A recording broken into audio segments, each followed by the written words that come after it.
민수기 14장 26절에서 38절입니다. 28절. 그러니 그들에게 말하여라. 여호와께서 말씀하신다. 내가 살아있는 한 내가 너희에게 들은 그대로 너희에게 해줄 것이다. 너희에게 들은 그대로란 2절에서 말한 이 광야에서 죽었더라면 좋았을 텐데 라는 내용이었습니다. 결국 그들은 가나안 땅에 들어가지 못하고 자신들의 말대로 광야에서 죽게 되었습니다. 29절. 내게 불평을 한 너희들 가운데 20세 이상의 모든 등록된 사람은 하나도 빠짐없이 이 광야에서 시체가 되어 쓰러지게 될 것이다. 20세 이상이라는 나이는 가데스의 반역 사건에 대하여 책임져야 할 자들의 한계를 정하는 말입니다.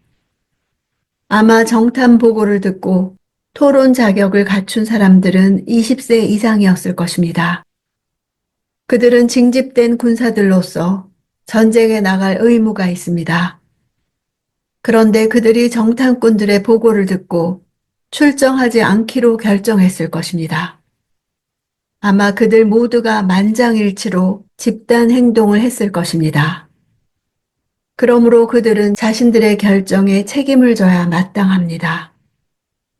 그들은 여호와의 군대로서 싸워 약속의 땅 가나안을 정복하여 다음 세대의 기업으로 물려주어야 하는 책임을 회피하고 오히려 하나님의 약속을 믿지 못하고 하나님을 멸시함으로써 반역했기 때문입니다. 시체란 단어는 방금 죽은 시체가 아니라 부패하여 악취가 나는 시체를 가리킵니다. 그들이 이 말씀을 들었을 때 그들이 떠올린 것은 광야에 아무렇게나 나뒹굴어 냄새를 풍기며 썩어가는 자신들의 시체였을 것입니다. 하나님께 반역했던 그들의 삶은 광야에서의 비참한 죽음으로 마감되어야 했던 것입니다. 31절. 그러나 사로잡히게 되리라고 너희가 말했던 너희 자식들은 너희가 거부한 그 땅을 누리게 될 것이다. 사로잡히게 되리라는 말은 이스라엘 백성이 자신들의 자녀들의 운명에 대해 하나님을 불신하는 마음으로 했던 말을 그대로 인용한 것입니다. 광야를 지나던 백성들도 자식 걱정이었다는 것이 우리와 다르지 않은 것을 보여줍니다. 자녀의 앞날에 대해 하나님을 믿지 못하는 것이 죄였던 것입니다. 그들이 가나안을 앞에 두고 그 땅을 혹평한 것은 단순히 그 땅을 거부한 것이 아니라 하나님의 약속을 경멸하고 하나님을 거절한 것이었습니다. 33절. 너희의 자식들은 여기서 40년 동안 방황해 너희가 다 시체가 될 때까지 너희의 잘못을 감당할 것이다. 방황이란 단어는 유리한다는 뜻과 목축한다는 뜻을 이중적으로 지니고 있습니다. 다시 말해 광야에서 가축을 키우며 떠돌아다니는 유목 생활을 계속해야 한다는 뜻입니다. 마치 정탐꾼들이 40일간 가나안 땅 여기저기를 돌아다녔듯이 이제 자녀들이 그렇게 40년간을 시내 광야 여기저기를 돌아다녀야 합니다. 자기 부모들이 죽을 때까지 광야에서 유랑해야 하는 것입니다. 잘못이란 단어는 간음이란 뜻입니다. 하나님을 버리고 거짓 신들을 섬기는 이스라엘의 종교적 간음 행위를 묘사하는 데 사용되었습니다. 이스라엘과 하나님과의 관계는 백성과 왕의 관계일 뿐 아니라 아내와 남편의 관계입니다. 그러므로 이스라엘이 하나님을 버리는 행위는 여자가 남편을 버리고 다른 남자를 따르는 것과 같은 간음 행위입니다. 감당이라는 말은 자신의 죄로 인한 형벌을 지니고 있는 상태를 가리키기도 하고 다른 사람의 죄를 대리로 담당하는 것을 의미하기도 합니다.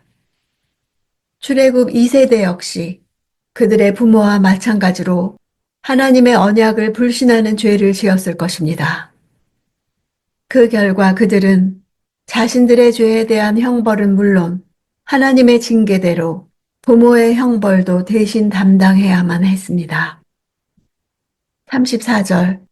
너희가 그 땅을 살펴본 40일의 각 하루를 1년으로 쳐서 40년 동안 너희 죄를 짊어질 것이며 너희는 나를 실망시킨 것이 어떤 결과를 가져오는지 알게 될 것이다.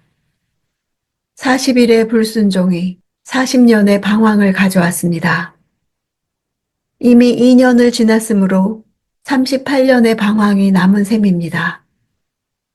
결국 지척의 거리에 약속의 땅을 두고 출애굽 1세대는 40년 광야 방황 후 소멸이라는 심판을 선고받은 것입니다. 37절 곧 그 땅에 대해 좋지 못한 나쁜 이야기들을 퍼뜨린 사람들은 여호와 앞에서 재앙을 받아 죽었습니다. 정탐했던 땅에 대해서 악평을 한 사람들은 그들의 행동이 그들 자신에게만 영향을 미치지 않았습니다. 하나님의 능력과 약속을 불신했던 그들의 행동은 온 회중을 동요하게 만들어 모세를 원망하고 더 나아가 하나님의 영광을 가리는 데까지 이르게 했습니다. 하나님의 능력과 약속에 대한 불신은 자신을 죽일 뿐만 아니라 공동체를 파멸로 이끄는 불행을 초래한다는 사실을 똑똑히 보여주는 사건이었습니다. 우리의 삶에 기적이 없어서 우리가 하나님을 불신하는 것이 아닙니다. 우리의 죄와 악한 본성이 하나님을 불신하는 것입니다. 우리가 하나님을 몰라서 따르지 못하는 것이 아닙니다. 우리의 교만과 거역이 하나님의 말씀을 거절하는 것입니다. 12명의 정탐꾼 중 오직 2명만이 약속의 땅으로 들어갔습니다. 역사의 마지막 끝자락에도 이와 같을 것입니다. 소수의 사람만이 남겨지게 될 것입니다. 사람의 관점을 따르지 않고 세상의 다수를 따르지 않고 끝까지 하나님의 관점에 선 사람이 하나님 나라에 들어가게 될 것입니다. 다수를 따르지 않기로 선택하는 그 길은 좁은 길이지만 또한 영원한 생명의 길입니다.